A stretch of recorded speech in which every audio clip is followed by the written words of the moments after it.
Three, two, one. Here we go!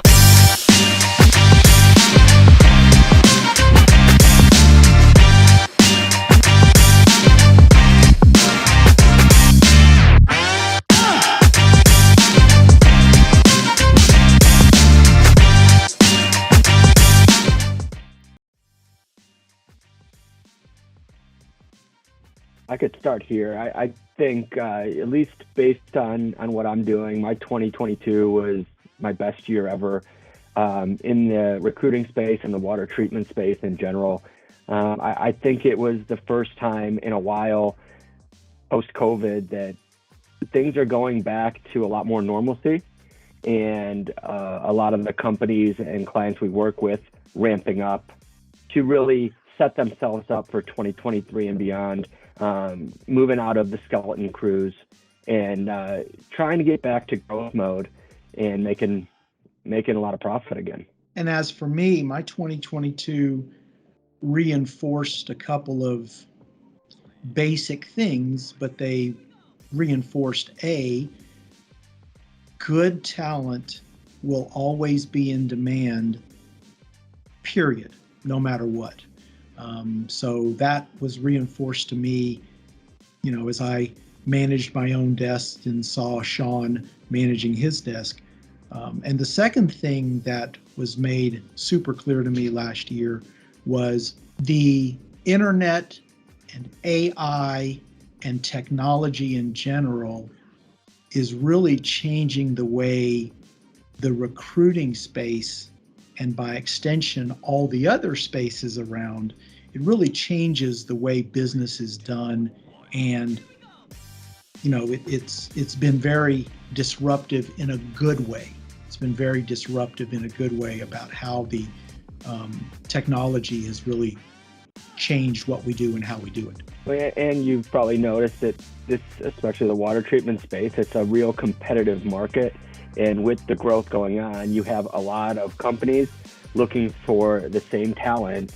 And now both the recruiters, us, and the companies are getting real creative with how we're setting up and how we're working together to position ourselves and themselves in the best possible place to attract the top talent, whether, it's just working different angles. We've seen a big uptick with our retained searches. And priority engaged searches where money's being put down up front, because that's what it takes right now in this ultra competitive market. Agreed. And that's true, not just in your kind of playground of water treatment. That's true in my somewhat broader playground of chemicals, chemical distribution, and chemical manufacturing. The other thing, looking to take forward, another trip to AWT now. Chris, this is our second time, going to the AWT conference, this time out in Canada. And, just the presence of being in front of, these water treaters and owners in that space, it's paying dividends. And we're gaining a lot more trust, I think, and I feel, with this group, even more so than we did a year ago when we first joined. That's true. I talked about artificial intelligence, AI, technology, and how that has changed the way business is done, right? It's changed business models left, right, up, and down all over the landscape. But Sean, to your point, people still matter, relationships still matter, and the human three-dimensional impact still matters. And by definition, Microsoft Teams and Zoom is not three-dimensional interaction, right? So, yeah, amen. No, but it's a tool to offset, again, being visible, building relationships, but it also gives you that opportunity to, get some of these passive candidates and clients that may not be in the same events or be accessible as easy as others. But they see our messages, they hear our messages, and when the time's right, they reach out, and it makes our calls and their calls a lot warmer. And it's not really a cold call at that point. There's been plenty of touches prior to even your first communication physically. Amen. it's a crazy time, but it's a good time. And that's why I say, I think this year is going to move in a very positive direction for us, just based on those things there. And in the chemical and water treatment space, as we've seen, it's an essential industry. So even in hard times, these are still people and positions and companies that need to be staffed properly, to make the whole world work. 3, 2, 1. The next generation of hiring managers coming in, or owners, and they're more adapt to the new school ways of doing things as opposed to the old school ways, which are kind of getting phased out more and more as each year goes by. So, we've talked about this before. There's some people, even in recruiting or water treatment, they could have been the greatest 15, 20 years ago. And maybe now the way they did it just isn't efficient anymore. And it's hard to change when you've been doing something your whole career. And now you really got to make a big change with the new stuff going on. And that's true, I think, all over our society. It's not just a work thing, it's a society thing. You're exactly right. Yeah, I think there's a lot more job openings. There's just a lot fewer people to fill the jobs. You may have 5 companies looking for the same person in the same territory, and there may only be 3 people that fit that job criteria. So now, it's competition, and that's why I said, there's these clients are adapting to different methods of how to work with recruiters, because these clients are getting smart too, and they want to work with recruiters that have relationships, that understand what they're looking for, and will get things pushed along and move forward.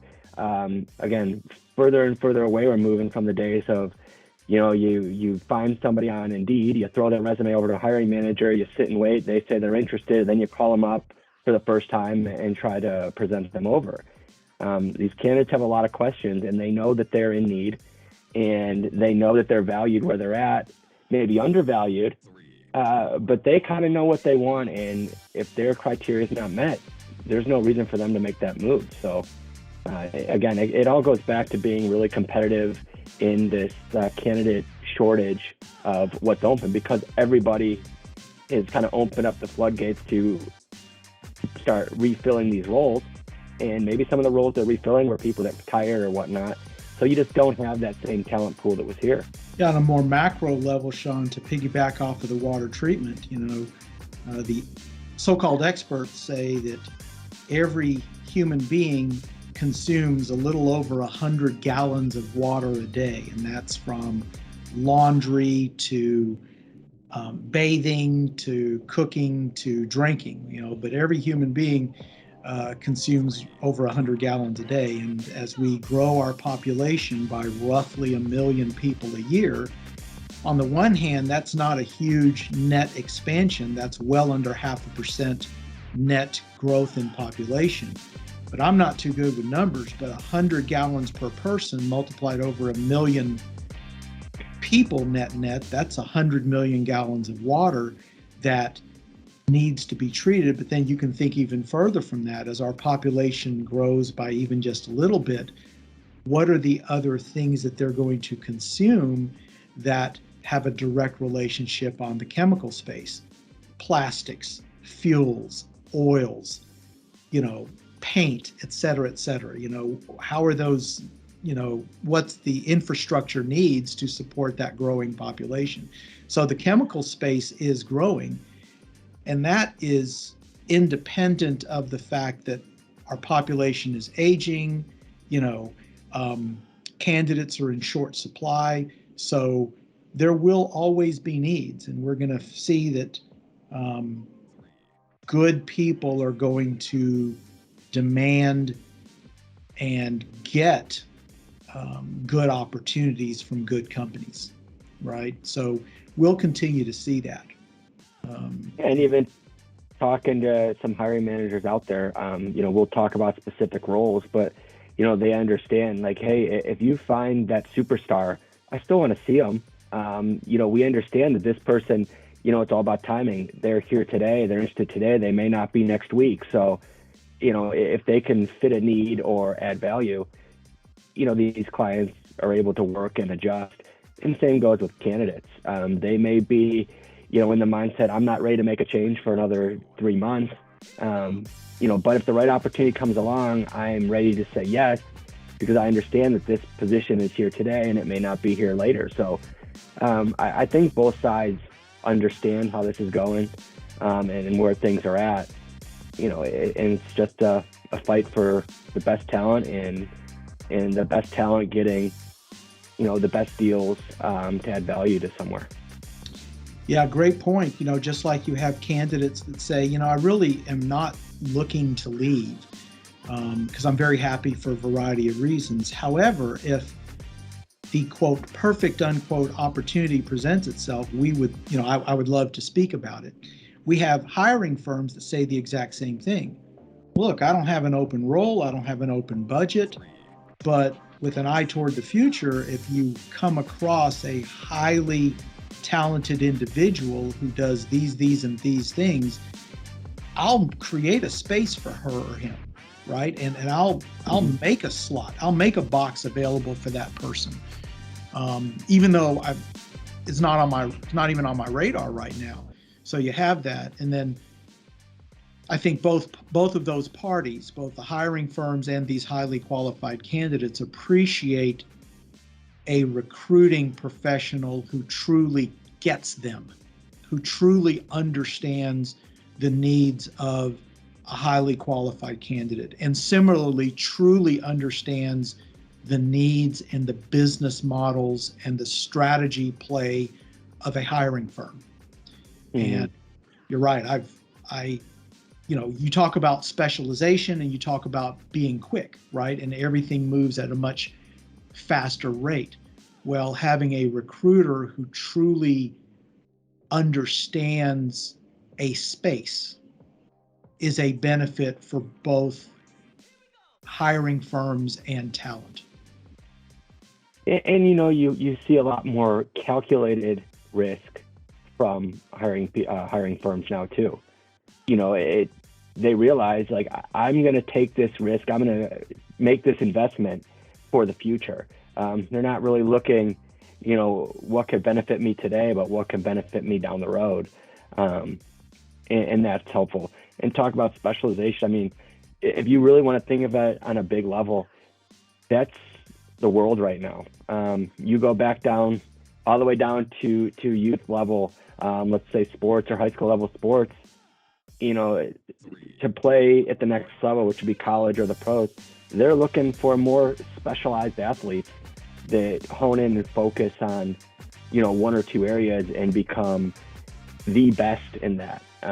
Not so much that utility guy or girl who can do it all. You rarely see those individuals that can do multiple sports, multiple things or extracurriculars and be the best at all of them. And then they kind of lose that shine going to the next level. So these hiring firms know that they want those specialized individuals who are masters at that space, that they know when they invest in this person, the odds are a lot higher in their favor that this will work out into a positive investment. 3, 2, 1. I cannot imagine my world without Alexa. I can't even say that because there's a device literally an arm's length away from me. So how automation has changed our lives impacts every aspect of our lives, from manufacturing. Think of factories, right? Any factories, right? Making any widget, including chemicals, right? So think of that, how automation is changing the landscape daily. And you can think about the recruiting space and how automation is changing what we do and how we do it. And also in the water treatment space, you have companies that are dedicated to creating digital platforms and selling digital services, as opposed to, Well, as opposed to the physical services that have happened. Now, is that change going to happen overnight? Is that change going to be a stair step change? No, it'll be a slope, rather gradual slope. But make no mistake, those winds are already blowing, and we're already moving to a different place. So it impacts all of us, right? From the general chemical space, be it manufacturing or distribution, or logistics services, to something specialized like water treatment and recruiting, right? So yeah, it impacts anything and everything. And the ALEXA device that literally I look at 1,000,000 times a day, 1,000 times a day, is a constant reminder of that. I think everybody's all about automation and efficiency these days, whether it comes to, it doesn't matter. You go to a grocery store now and you don't have cashiers, you have, automatic checkouts and McDonald's and this and that. Everybody wants to be the most efficient, and automation is probably the way to be the most efficient. Only thing I see, you kind of lose a little bit of that human touch. Yeah, humans make a little bit more mistakes. But I've also seen, fully automated things that when a computer goes down, they have to shut everything down because that controls everything. Their whole automation is stopped. Everything stops. That could cause problems. And even in our world, you lose the human touch enough with everything else. That's why, it's moving away a little bit from, the phone call to more text messaging, emails, instant messaging, whatever. And there's a lot of people out there who just don't pick up the phone and talk to anybody. And as weird as it sounds, even in our world, we've gotten deals done from start to finish without even physically talking to somebody, just based on text messages, emails, and things like that. So, it's definitely changing. Is it changing for the better? I'm sure some would argue yes. But it also takes a little bit away. So we just got to kind of keep that in mind and try not to lose the human touch on everything.